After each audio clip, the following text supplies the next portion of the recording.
এত টাটকা মাছ, এই মাছ যে আমি কি করে কাটবো, আমার খুব ভয় লাগে এই মাছ কাটতে। এই মাছে কাটা মারলে হাতের ভেতরে যে যন্ত্রণা করে,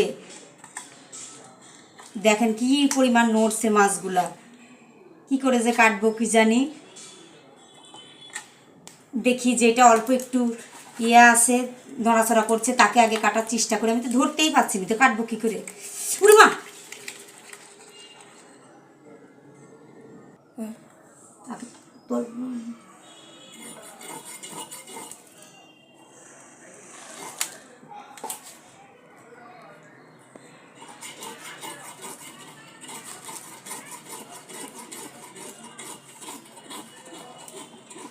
তো মাছগুলো আমি সুন্দর করে কেটে ধুয়ে নেবো। আমার সাথে সবাই যুক্ত থাকেন, থেকে দেখেন।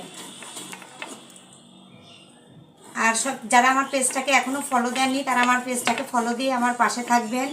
লাইক কমেন্ট করে আমার ভিডিওটাকে শেয়ার করে দেবেন।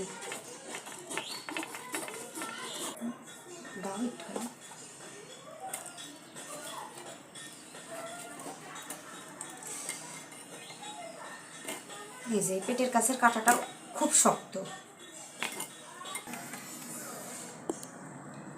তো আর এই যে একটা মাছ রয়েছে, কাটা প্রায় শেষই। তার এই বড় বড় মাছের পেটে ডিম রয়েছে, দেখেন।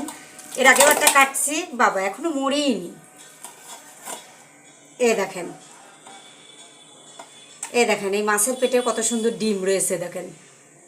এই বড় দুইটা মাছ পাইছি, সেই বড় দুইটা মাছের পেটে দেখেন কত সুন্দর ডিম রয়েছে।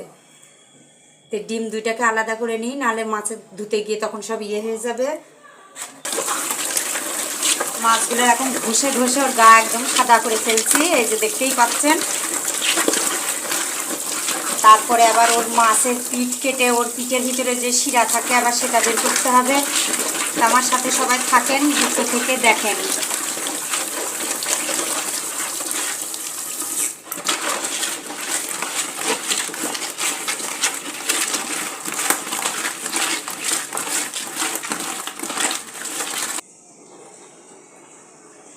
এই যে মাছের কেটে মাছের ধোয়া হয়ে গেছে। এবার মাছগুলা কেটে মাছের পিঠে যে এই যে একটা শীট থাকে, এই শীটটাকে বের করে নেবেন এইভাবে কেটে নিয়ে।